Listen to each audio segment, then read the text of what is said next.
요한복음 13장 1절 우리 다 같이 한 목소리로 읽겠습니다. 앞에 보시죠. 다 같이 읽읍시다. 6월절 시작. 6월절 전에 예수께서 자기가 세상을 떠나 아버지께로 돌아가실 때가 이른 줄 아시고 세상에 있는 자기 사람들을 사랑하시되 끝까지 사랑하시니라. 아멘. 사랑하시되 끝까지 사랑하시니라. 김현주 선교사님 오셔서 제가 잠깐 얘기를 나누는 중에 하나님께서 참 잘 보내셨다 하는 생각이 드는데, 전사님 그 동영상 중에서 긴 거 있죠? 네, 그거 소개를 동영상으로 하겠습니다. 여러분 먼저 보시죠.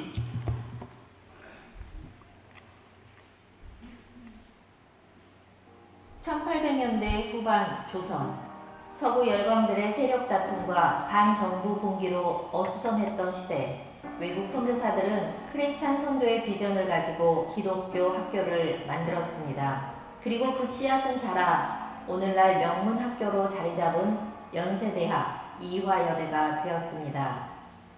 뿌리 깊은 인종 갈등과 빈부격차로 고통받고 있는 남아프리카 공화국에서 참된 크리스찬 학교를 꿈꾸며 한 걸음씩 내디뎌온 선교사가 있습니다. 어려움 속에서 오히려 하나님이 일하시는 것을 깨달을 수 있었다는 김현주 선교사를 만나보겠습니다.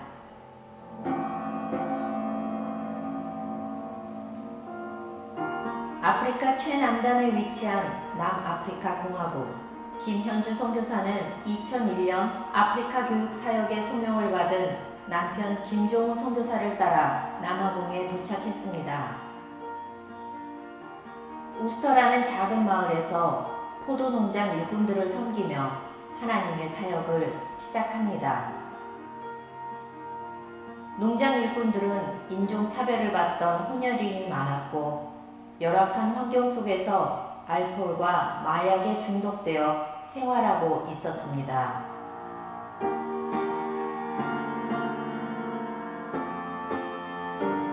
농장 일꾼들의 자녀들이 다니는 초등학교에서 체육과 음악을 가르치던 김종우 선교사는 술과 마약의 위험에 노출된 아이들을 위해 무슬림 교장 선생님 몰래 성경을 가르치며 기독교 학교 설립에 꿈을 꾸게 됩니다. 학교 설립을 위해 기도하기 시작했는데 그때 하나님이 땅을 사라고 하셨어요.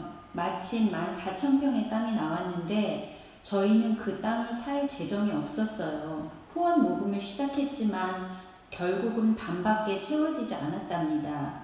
그런데 남편은 융자를 받아서라도 사야 한다는 거예요. 하나님이 하라 하셨으니 우리는 순종함으로 그냥 사야 한다고요. 그래서 겁없이 절반의 융자를 받아서 이 땅을 구입하게 되었어요. 그렇게 믿음만으로 학교 부지를 구입하게 되었지만 또 다른 장애물이 있었습니다. 구입한 땅은 농장 용도여서 학교 부지로 용도 변경을 해야 한다는 것이었죠. 김종우 선교사는 거의 매일 시청의 도시개발 담당자를 찾아가 학교가 필요한 이유를 설득하기 시작합니다. 5년 동안 계속 거절을 당하던 어느 날 기적 같은 일이 일어납니다. 용도 변경 유효기간 5년이 끝나기 며칠 전에 저희 남편은 아침 일찍부터 담당자를 다시 만나러 갔어요. 그렇게 그를 만나고 몇 시간 후에 담당자는 용도 변경 확정서를 가지고 저희 집으로 직접 찾아온 겁니다. 제가 너무 놀라서 남편에게 물어봤어요. 아침에 도대체 무슨 일이 있었냐고요. 남편은 그 담당자에게 이렇게 말했다고 하더라고요. 만약에 내가 먼저 천국에 가게 되면 하나님이 나에게 종우야 너는 내가 고등학교를 지으라고 땅까지 줬는데 왜 그 고등학교를 안 짓고 왔니? 라고 물으시면 도시개발과장 피터라는 사람이 허락을 안 해줘서 못 짓고 왔다고 할 거라고 했다는 거예요. 그 말을 들은 담당자는 갑자기 엄청 눈물을 흘리면서 자기가 하나님께 심판을 받을 것을 생각하니 너무 두렵다고 했다는 거예요. 그런데 그거 아세요? 그날 오후 미팅이 바로 이 건을 마지막으로 처리하기로 한 날이었던 거예요. 기적과 같은 일이 벌어지고 2012년 마침내 9명의 학생만으로 기독교 사립초등학교가 출발하게 됩니다. 남아공 사회의 리더를 길러내겠다는 교육 목표에 감동받은 지역 학부모들의 호응으로 1년 만에 학생은 45명으로 늘어나게 됩니다. 어려운 순간이 많았지만 하나님의 보살핌을 체험하며 작지만 알찬 학교 건물도 지을 수 있게 됩니다. 기초를 마치고 벽돌 한 장 헌금이 들어오면 한쪽 벽을 올렸습니다. 모두 매일 함께 벽돌을 나르고 남편이 한 포 한 포 사다 모으는 시멘트 포대를 아이들과 하나하나 옮겼어요. 하나하나 벽돌이 올라가고 그 벽돌에 학생들이 직접 자신의 꿈을 써내려가는 그 순간이 저희에게는 하나님이 주시는 선물과도 같은 시간이었습니다. 건물이 완성되고 매일매일 마음껏 예배를 드리며 하루가 다르게 말씀 속에서 변화되는 아이들의 모습을 보면서 초등학교를 졸업한 아이들이 계속해서 기독교 교육을 받을 수 있는 고등학교와 기술대학 설립에 대한 비전을 가지게 됩니다. 그러던 중 2018년 3월 남편 김종우 선교사가 갑작스런 심장마비로 세상을 떠나게 됩니다. 남아공 사람이 되고 싶었던 김종우 선교사의 땀과 눈물을 기억하던 많은 사람들이 그를 그리워했습니다.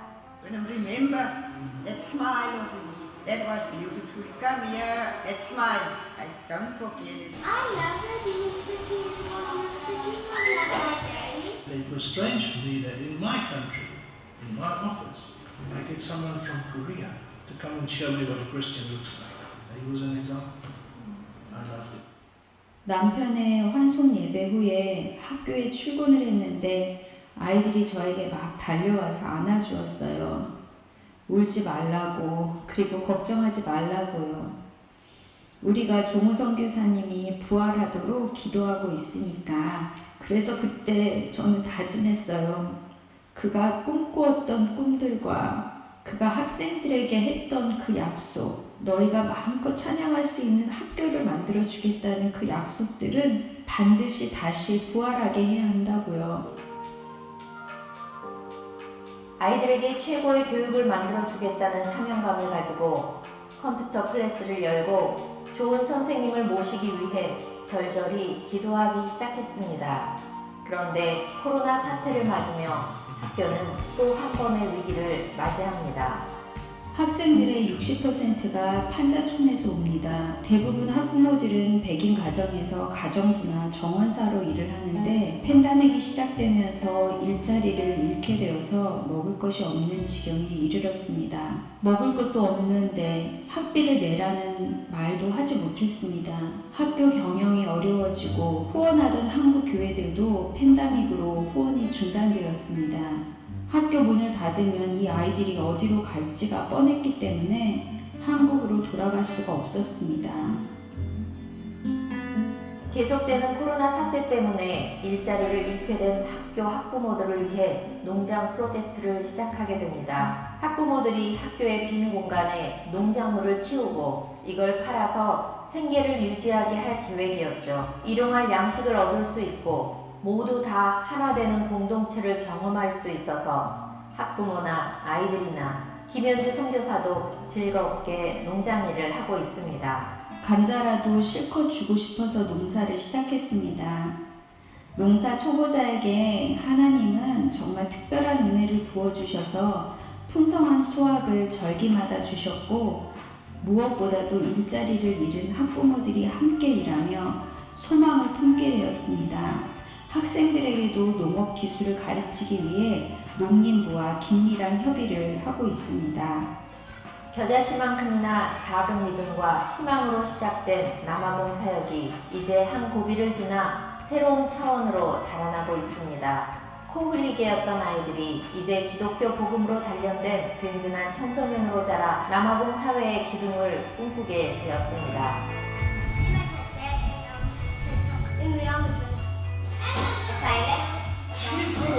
I want to be a missionary because I want to teach people about God. My dream is to be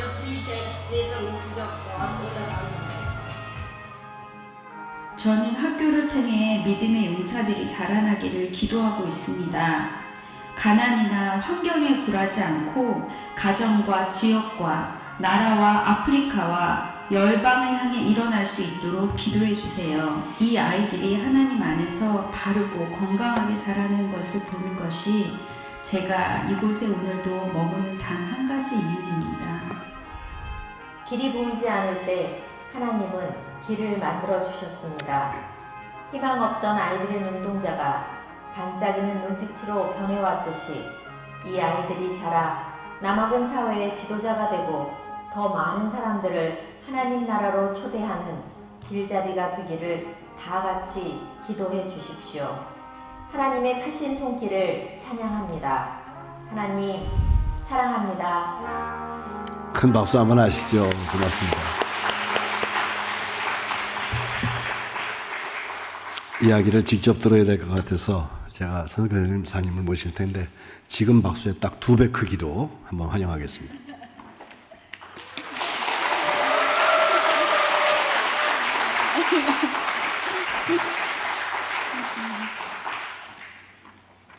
한 3배쯤 되는 것 같습니다. 조금 내리고 키가 작아서요. 네, 안녕하세요. 방금 화면에서 만났던 김현주 선교사입니다. 제가 남아공에 간지 이제 올해로 25년째가 되었습니다. 네, 좀 그렇게 나이는 안 들어 보이죠? 머리는 하얗지만 제가 28에 아프리카 선교사로 가서 제가 딸이 둘이 있는데 첫째 딸이 5개월 때 아프리카에 가서 이제 저희 딸이 25살이 되었습니다. 저는 제가 25년 동안 사역을 하면서 정말 하나님이 나를 사랑하시는 게 어떤 것인가? 또 내가 그 땅의 아이들을 사랑하는 게 어떤 것인가? 그것에 대해서 하나님이 저에게 많이 보여주시고 알려주시고 가르쳐 주셨습니다. 특별히 이제 비디오에서 보셨던 것처럼 특별히 이제 벌써 7년이 되었는데 저희 남편이 그냥 어느 날 갑자기 그 학교가 지어지고 있는 그 땅에서 페인트 칠을 하다가 그냥 갑자기 갔습니다. 저는 제가 선교사가 되었을 때 저는 딱 한 가지 소원이 있었어요. 그게 뭐였냐면 하나님께 효도하고 싶었습니다. 그냥 하나님이 그냥 청년 때부터 그냥 하나님 너무 좋아서 제가 담임 목사님께 목사님 어떻게 하면 좀 하나님께 가장 효녀가 어떻게 하면 될 수 있어요? 라고 했더니 담임 목사님의 한마디 선교사 하면 좋아하셔. 그래서 제가 그때 그럼 나는 하나님께 효녀가 돼야지 하나님께 효도해야지 라는 마음으로 사실은 선교사로 지원하게 되었습니다.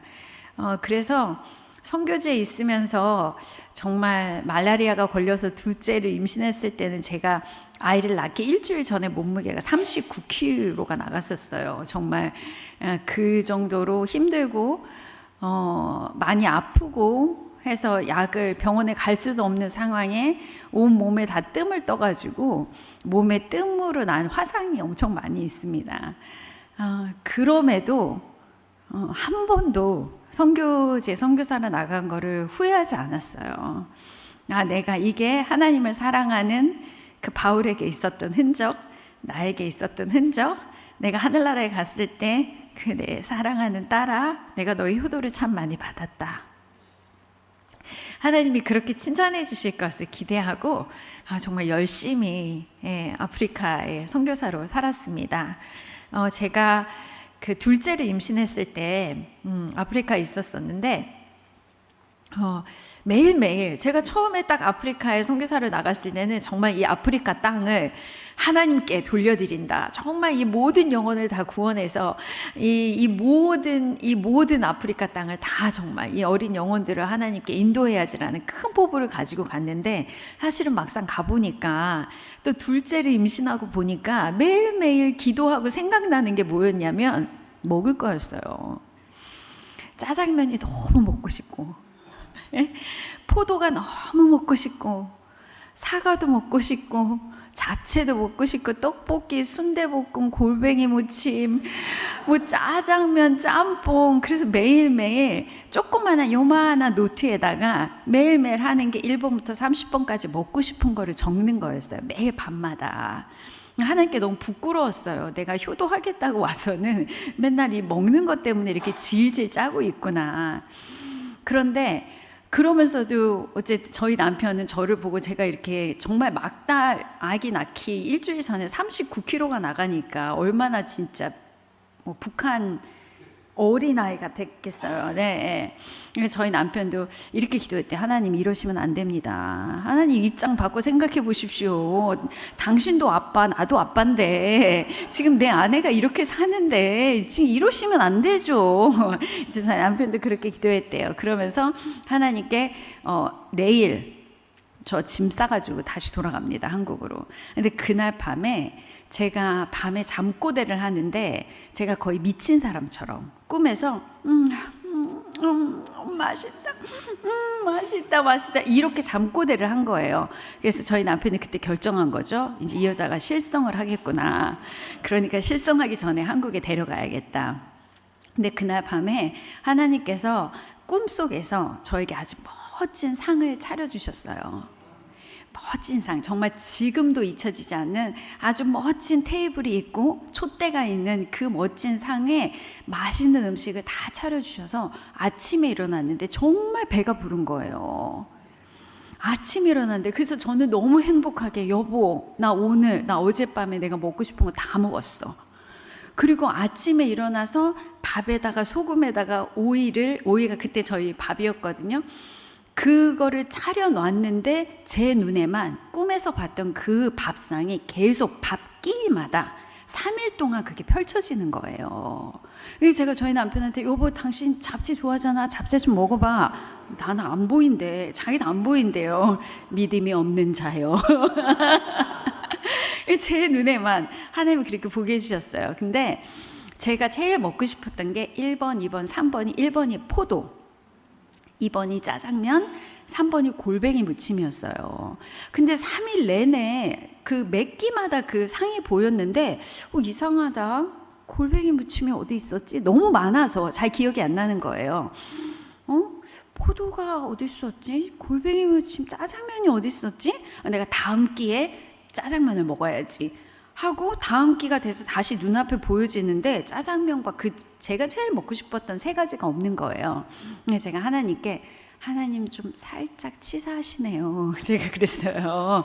아니 어차피 공짜로 꿈에서 주실 거면 완벽하게 주시지. 완벽하다고 맨날 하나님 그렇게 우리가 찬양하는데 그렇게 완벽하시진 않네요. 그렇지만 뭐 27개 주셨으니까 그냥 이걸로 괜찮습니다 했어요. 그리고 제가 포도는 먹었단 셈 칠게요 했어요. 왜냐하면 거기에 이제 제가 살던 집하고 백인들이 가는 슈퍼마켓이 한 30분 정도 걸어가면 나와요. 그 당시에 25년 전에 살았던 그 동네가요. 근데 제가 하는 일이 뭐였냐면 아침에 기도를 하고 그 슈퍼마켓을 30분 동안 걸어갑니다. 걸어가면 거기에 그 에어컨이 나오고 각종 과일들이 거기에 있어요. 그러면 저는 그 슈퍼마켓에서 그 과일 가게를 돌면서 사는 척 하는 거예요. 사는 척. 그래서 가서 이렇게 포도 한 송이를 딱 잡아서 너무 맛있다 내려놓고 그거를 매일매일 했어요. 근데 어느 날 제가 그 포도 한 송이를 딱 들었는데 포도 한 알이 땅바닥에 딱 떨어지는 거예요. 그래서 제가 얼른, 웬 떡이냐, 얼른 그 포도알을 입에 물고 제가 그 가게를 저희 딸과 막 뛰쳐나오면서, 왜냐하면 주인이 제가 따먹었다고 뭐라고 혼낼까봐 무서워가지고 막 제가 30분을 걸어 나오면서 그 포도 한 알을 삼키기 너무 아까운 거예요. 삼키기가. 그래서 그 포도 하나를 정말 포도 알사탕처럼 30분을 넘겼다가 다시 넘겨지려고 하면 다시 뱉고 넘겨지려고 하면 다시 뱉고 해서 30분을 그렇게 걸어오면서 하나님 너무 감사해요. 저 진짜 포도 먹고 싶었는데 오늘은 냄새만 맡는 게 아니라 이거 진짜 먹여주셔서 너무너무 감사해요 하나님. 그러면 제가 집에 왔었거든요. 그래서 하나님께 하나님 포도 하나를 주셨으니까 포도는 먹었다는 셈 치고 그런데 짜장면하고 골뱅이는 안 주셨잖아요. 그래도 그냥 만족하고 그렇게 있었어요. 그리고 며칠 후, 일주일 후에가 2002년도 1월 1일이었어요. 근데 그 근처에 가발 공장을 하는 그 가발 공장을 하시는 한국 분이 계셨는데 그분이 검정 봉지를 막 들고 오시면서 새해 복 많이 받으세요 선교사님 해피 뉴 이어 하면서 저의 집에 오는 거예요. 근데 그 까만 비닐 봉지를 제가 딱 열어보고 그냥 바닥에 주저앉아서 울었어요. 그 안에 뭐가 들어있었게요? 골뱅이 캔 하나하고 짜파게티 2봉지.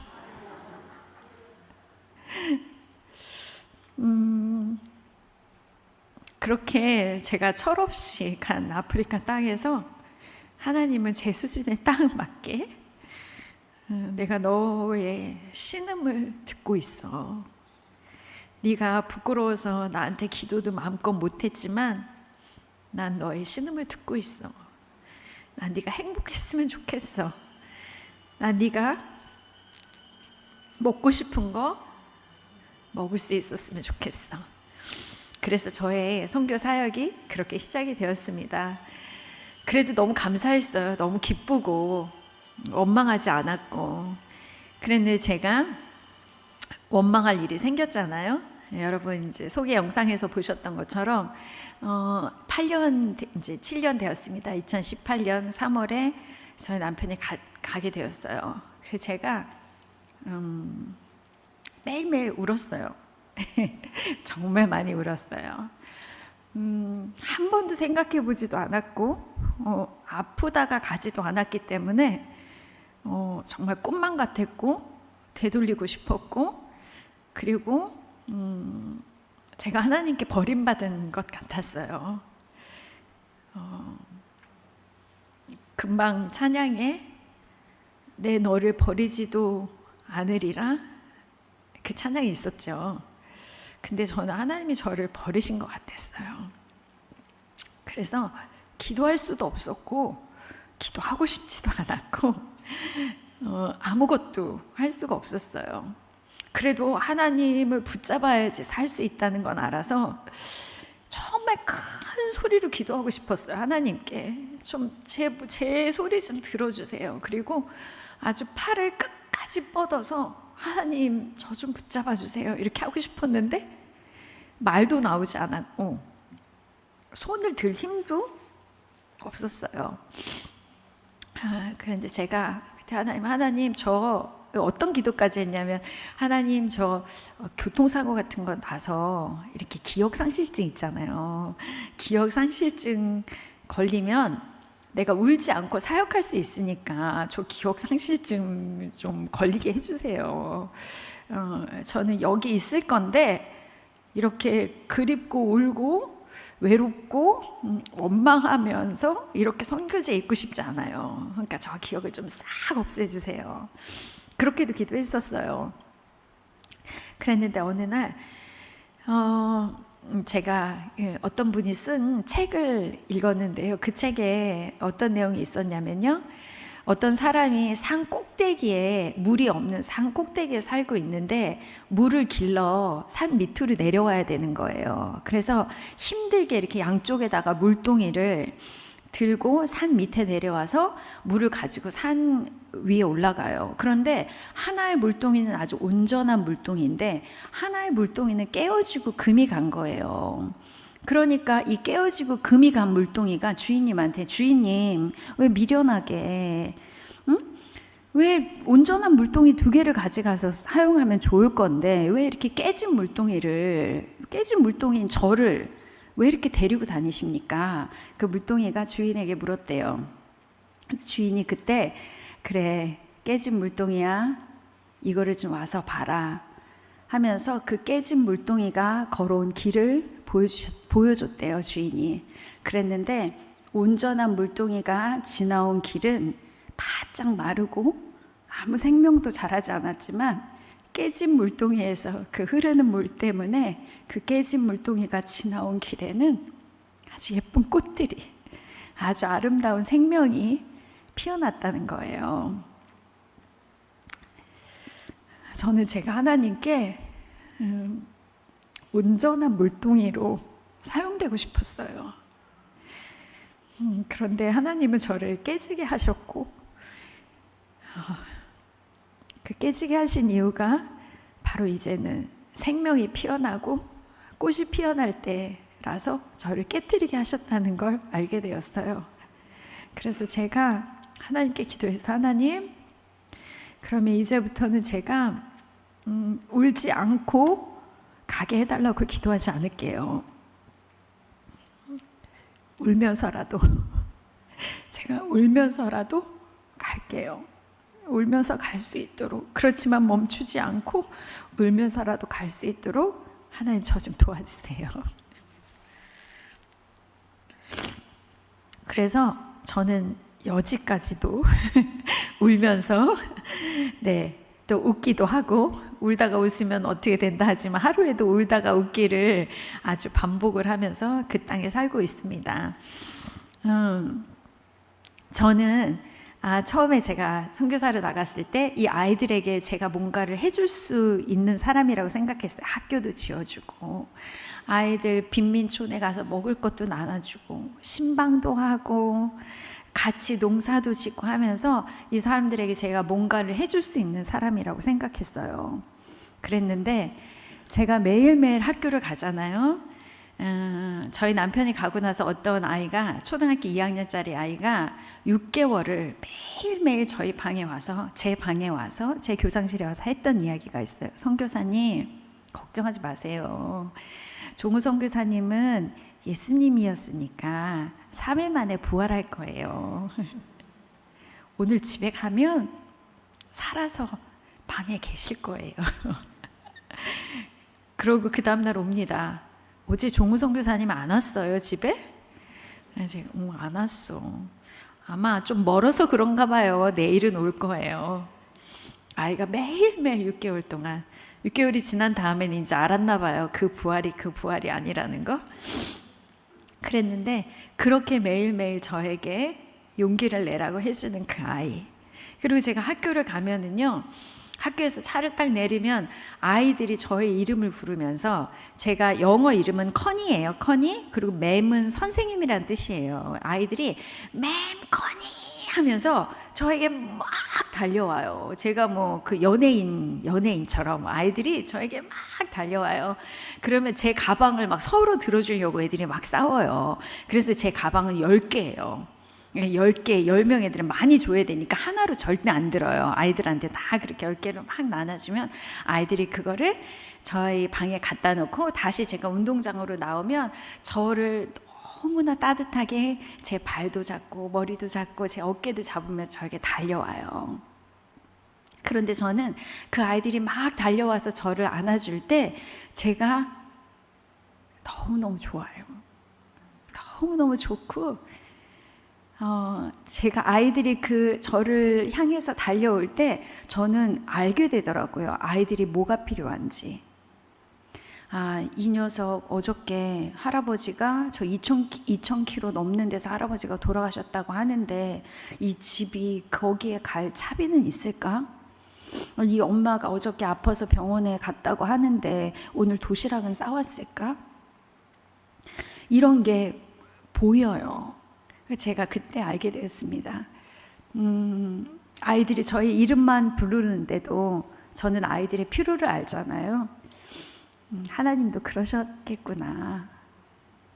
제가 사실은 정말 오랫동안 많이 기도하지 못했어요. 고백하지만 정말 많이 기도했어야 되는데 많이 기도하지 못했어요. 그리고 제가 그냥 기도하는 건 저 왔어요. 그냥 아버지, 주님, 이름을 부르는 것밖에 할 수가 없었어요. 그런데 이 아이들이 내 이름을 불러도 내가 이 아이들에 쓸 것이 보이는데 하나님도 내가 그냥 아버지의 이름을 불렀을 때 그때도 나를, 내 필요와 내 마음과 내 모든 것을 다 아셨구나. 그렇게 아이들이 저에게 막 다가올 때요, 저쪽 끝에서 저에게 다가오지도 못하는 아이가 있어요. 왜냐하면 걔는 이렇게 몸싸움을 잘 못하는 애예요. 왜냐하면 막 달려오면 애들끼리 막 서로 밀치고 받고 막 다리 잡고 뭐 이러느라고 몸싸움이 좀 있거든요. 저쪽에서 몸싸움을 하지 못하고 우두커니 쳐다보는 아이가 있어요. 그러면 제가 저에게 아이들이 다 왔을 때 그 아이들의 머리 하나씩 다 만져줘야 애들이 제 몸을 놔줘요. 제가 하나씩 다 만져줘야지. 애들이 다 가고 나면 제가 그 물끄러미 저를 바라보고 있는 아이한테 다가갑니다. 그래서 다가가서 제가 그 아이를 두 팔로 꽉 안아줘요. 제가 그렇게 울고 있는 아이였어요. 하나님 앞에서. 달려가지도 못했고 그냥 물끄러미 하나님만 바라보고 있는 그런 시간이 저에게 있었어요. 저는 그 시간에 제가 버려졌다고 생각하고 제가 쓸모없다고 생각했는데 하물며 나도 그 아이가 극률해서 내가 찾아가서 안아주는데 하나님도 그 시간에 나에게 직접 찾아오셔서 두 팔로 나를 정말 따뜻하게 안아주셨구나. 제가 인생에서 정말 이런 위기가 있을까 싶어요. 선교지에서 남편을 잃는 이런 위기 정말 한 번도 생각해 보지 못했는데 그래서 하나님이 어떻게 저를 끝까지 사랑하고 계신지 알게 되었어요. 저는 그냥 하나님이 사랑하시지, 그냥 나 사랑하시지 그랬는데 제가 울고 넘어지는 그 순간 하나님이 어떻게 내가 너를 사랑하는지 순간순간마다 보여주시면서 저를 일으켜 세워주셨어요. 그래서 여기까지 올 수 있었어요. 저희 남편이 가고 나서 아이들하고 학부모들, 지역 주민들이 걱정을 많이 했어요. 이제 맴커니는 돌아갈 거다. 남편이 없는데 어떻게 여기서 살 수 있겠냐. 그리고 이제 우리 고등학교 세워지는 것도 물 건너갔다. 남편이 없는데 어떻게 고등학교를 세우냐. 그랬는데 저는 아이들에게 매일매일 했던 약속이 있었거든요. 그 약속이 뭐냐면 너희가 집이 가난한 거 탓하지 마라. 가난한 거에 절망하지 말아라. 하나님이 너희 아버지야. 어떤 상황에서도 하나님이 너를 끝까지 붙드실 거야. 그랬는데 제가 그 어떤 상황에 처했잖아요. 그런데 제가 여기에서 학교를 짓지 않는다면 아이들에게 더 이상 믿음으로 가르칠 수 있는 것이 없다고 생각했어요. 이것이 학교를 짓는 것이 김종우 선교사의 꿈이 아니라 학교를 짓는 것이 하나님 아버지의 꿈이라는 것을 아이들한테 보여주고 싶었어요. 그래서 학교를 지었습니다. 학교가 어떻게 지어졌는지 제가 밤에 꿈에서 맨날 학교를 지었다 부셨다 지었다 부셨다를 정말 수십 번 했습니다. 꿈에서. 그런데 어느 날 학교가 완성돼서 그 학교에 들어가는데 정말 이게 다시 부서지면 어떡하지? 하도 부셨다 지었다를 많이 해서 그럴 정도로 제가 2년에 걸쳐서 학교를 완공을 했습니다. 제가 완공한 게 아니죠. 정말 하나님이 저의 손을 붙잡아 주시고 순간순간마다 제가 정말 포기하고 내려놓고 싶을 때 하나님이 내가 보여줄게. 내가 얼마나 약속을 너에게 한 그 끝까지 사랑하겠다고 한 그 약속을 어떻게 지키는지 내가 너에게 보여줄게. 어느 날은 또 꿈에서 제가 기도하지 못하니까 하나님은 저에게 꿈에서 응답을 많이 해주셨어요. 꿈에서 제가 어렸을 때 있었던 일을 하나님이 기억나게 하셨어요. 뭐냐면 저희가 이제 수지에, 그때만 해도 굉장히 수지, 용인 거기가 굉장히 시골이었는데 엄마가 굉장히 기도를 많이 하시는 분이셨어요. 그래서 새벽 2시건 3시건 상관없이 저를 맨날 깨워서 엄마가 기도를 하고 싶으면 교회를 가시는 거예요. 근데 그때 이제 저는 초등학교 한 1, 2학년 때였으니까요. 한참 자고 있는데 엄마가 막 깨우면 눈도 못 뜨고 엄마가 잠바를 주섬주섬 입히면 논두렁길, 아무 가로등도 없는 그 논두렁길을 그냥 엄마 손을 잡고 눈도 뜨지 못하고 이렇게 털썩털썩 쫓아가는 거 있잖아요. 이렇게 쫓아가는 그 예전에 있었던 일을 정말 꿈에서 다시 한번 기억나게 하셨어요. 그래서 하나님, 이게 무슨 뜻이에요? 하나님, 이게 무슨 뜻이에요? 근데 하나님이 저에게 이렇게 물으시는 것 같았어요. 현주야, 너가 그 깜깜한 길을 걸어갈 때 두려웠니? 아니요, 안 두려웠죠. 왜 안 두려웠니? 왜 안 두려웠을까요? 엄마가 손을 잡고 있으니까. 하나님 그때 저에게 말씀하셨어요. 두려워하지 마라. 네가 깜깜해서 지금 아무것도 보이지 않지만 엄마가 네 손을 잡고 갔을 때 내가 두렵지 않았던 것처럼 난 지금 네 손을, 내 힘을 다해서 네 손을 잡고 있어. 그러니까 자꾸 어떤 길을 가야 되냐고 보여달라고, 좀 가로등을 환하게 비춰가지고 내 길을 아주 선명하게 보여달라고 기도하지 마라. 그리고 두려워하지 마라. 내가 네 손을 잡고 있어. 내가 결코 너를 절망으로 데려가지 않을 거야. 네가 모르지만 나는 너를 생명의 길로 데리고 갈 거야. 너희 엄마가 너의 손을 잡고 안전하게 교회로 데려갔던 것처럼 나도 너의 손을 잡고 안전하게 내 생명의 길로 너를 데려갈 거야. 그래서요, 그때부터 제가 기도가 바뀌었습니다. 첫째 바뀐 기도는 뭐였냐면 안 울게 해주세요. 그거 이제 기도 안 합니다. 하나님, 울면서라도 걷게 해주세요. 많이 깨어진 항아리에서 눈물을 많이 흘려서 최대한 많은 꽃들이 제가 지나간 길에 생명이 많이 자라게 깨어진 물동이를 살게 해주세요. 계속 울게 해주세요. 그리고 하나는 왜라고 묻지 않겠습니다. 왜라는 질문이 얼마나 많았겠어요. 하나님, 내가 무슨 죄를 졌길래 하나님 왜 나에게. 그런데 왜라는 질문 하지 않기로 했어요. 근데 사실요, 왜라는 질문이 하루에도 수십 번 튀어나와요. 근데 그럴 때마다 하나님, 내가 지금 왜라는 질문이 나와요. 그런데 저는 다른 방법으로 고백합니다. 제가 이해하지 못하지만, 이해되지 않지만 그냥 하나님 믿을게요. 하나님이 실수하시지 않으셨다는 거 믿을게요. 이해되지 않아도 그냥 신뢰할게요. 그래서 매일매일, 오늘 아침도 왜라는 질문이 올라올 때 하나님 믿습니다. 왠지 모르지만, 이유는 알 수 없지만 믿습니다. 하나님 신뢰합니다.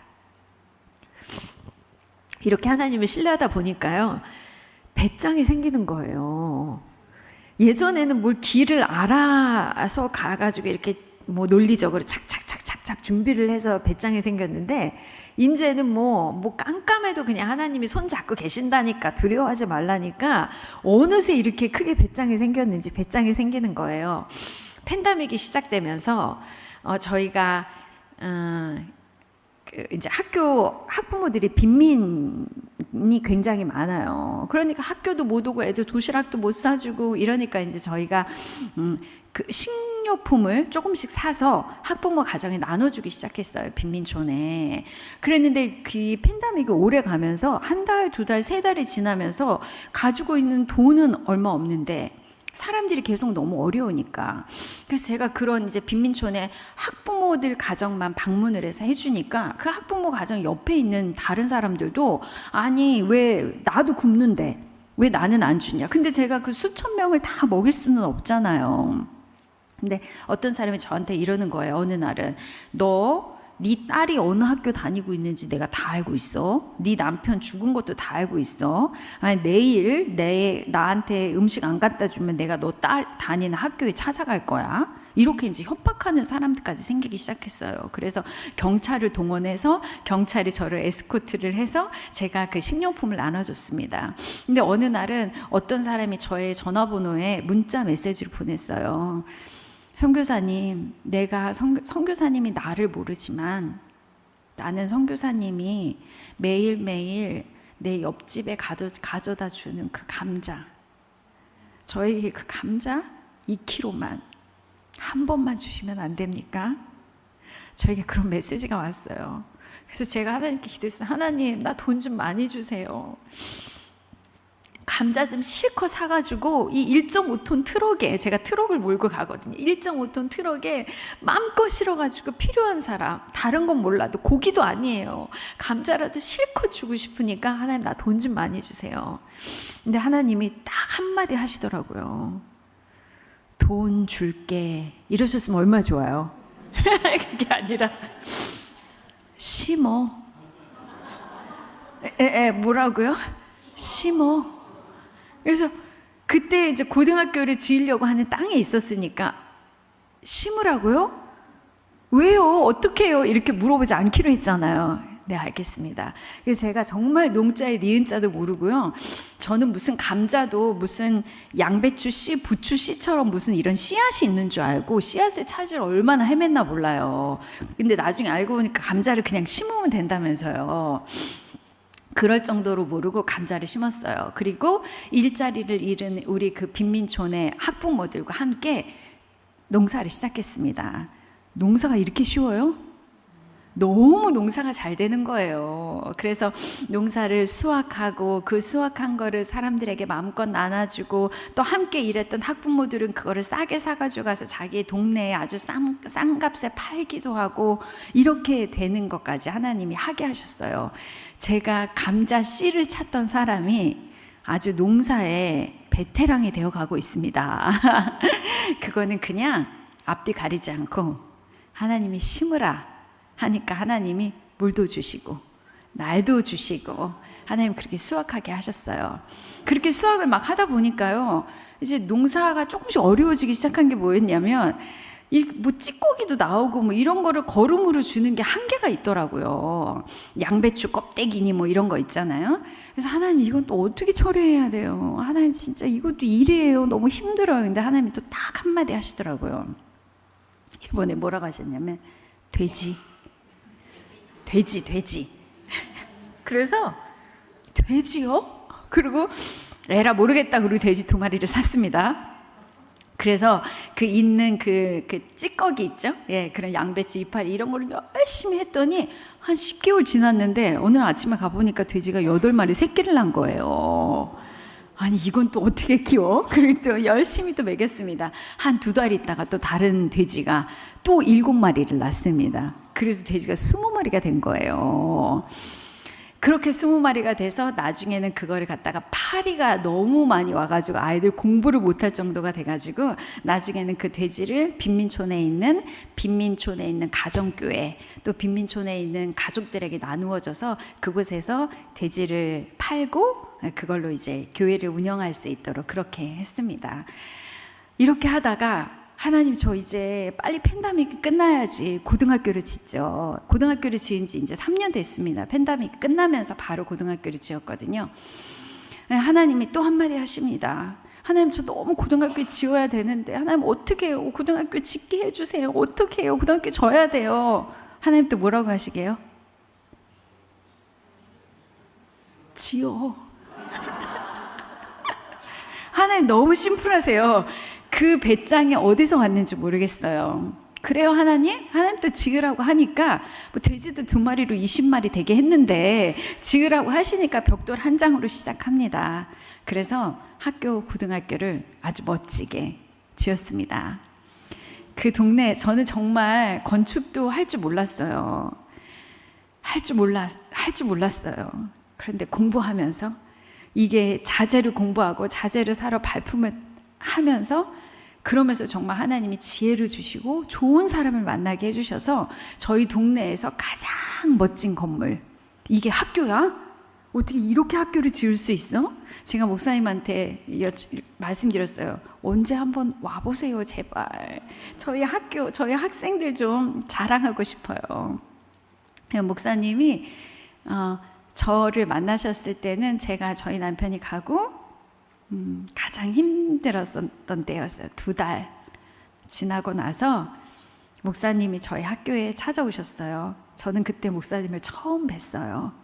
사실은 목사님은 저희 남편의 얼굴도 보지 못하셨어요.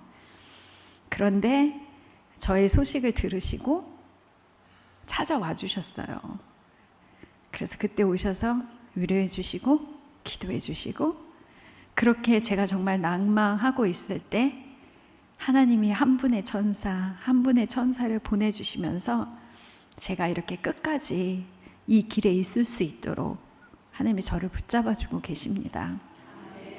저는 매일매일 하나님 저 못해요. 저 연약해요. 그렇지만 하나님이 그러셨잖아요. 그 연약한 데서 내가 온전케 될 거다. 그래서 매일매일 저는 하나님께 고백합니다. 하나님 나 못해요. 하나님 없으면 안 돼요. 오직 하나님밖에 없어요. 저에게는 남은 사람이 없어요. 이렇게 기도합니다. 하나님께서 지금까지 인도해 주셨던 것, 그리고 정말 순간순간 제 힘으로 넘기기 어려웠던 이 시간들을 모두 넘기게 해주신 것은 바로 예수님께서 오늘 본문 말씀 읽은 것처럼 자기 사람들을 사랑하시되 그냥 사랑하신 게 아니라 정말 끝까지, 정말 그 끝까지 사랑하시는 그 하나님의 사랑을 느껴보셨어요? 저는 느껴봤어요. 진짜 이렇게 사랑하는 것이 끝까지 사랑하는 거구나. 그래서 저도 기도 제목이 있어요. 제가 그 땅에 살면서 저에게 주어진 그 아이들 그냥 대충 사랑하는 게 아니라 정말 끝까지 사랑하고 싶어요. 정말 진심으로 사랑하고 싶어요. 그래서 하늘나라 갔었을 때 하나님이 그래 네가 내 자녀를 끝까지 사랑해줘서 고맙다. 내가 너의 효도를 기쁘게 받았다. 그런 나를 고대하면서 오늘도 남아공 땅에서 가장 많이 우는 땅도 남아공 땅이고요. 가장 많이 웃는 땅도 남아공 땅입니다. 그곳에서 끝까지 진실하게 끝까지 사랑할 수 있도록 계속 기도해 주시면 감사하겠습니다. 잠깐 기도하겠습니다. 하나님, 정말 우리의 삶이 이렇게 우리 뜻대로 안 될 때가 너무나 많았습니다. 난 이렇게 살고 싶지 않았는데 이 모양으로 살아가는 그 순간들이 많았습니다. 그래서 원망도 했었고, 그래서 슬퍼도 했었고, 절망도 했었습니다. 하나님, 그렇지만 그 절망하고 바보같이 울고만 있고 정말 다 포기하고 싶은 그 순간에도 다시 일어날 수 있었던 것은 하나님이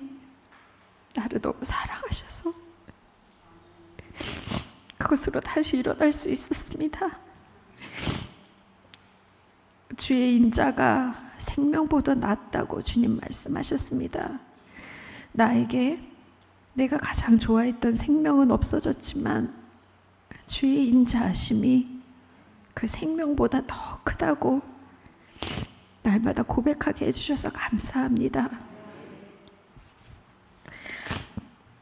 오늘 이곳에 있는 우리 만안교회 모든 성도님들, 하나님 절망과 또 이 왜라는 질문 때문에 원망하는 그 시기를 지나고 있는 분이 계십니까? 하나님, 그래서 기도하지 못하고 있는 분이 계십니까? 하나님, 저에게 보여주셨던 하나님이 얼마나 끝까지 사랑하시는지 보여주셨던 그것을 하나님 이 교회 성도님들에게도 주님 보여주시기를 간절히 소원합니다. 그래서 끝까지 주님이 사랑하시는 그 사랑을 경험케 하시고 체험케 하셔서 그 사랑으로 우뚝 일어설 수 있도록 주님 인도하여 주시옵소서.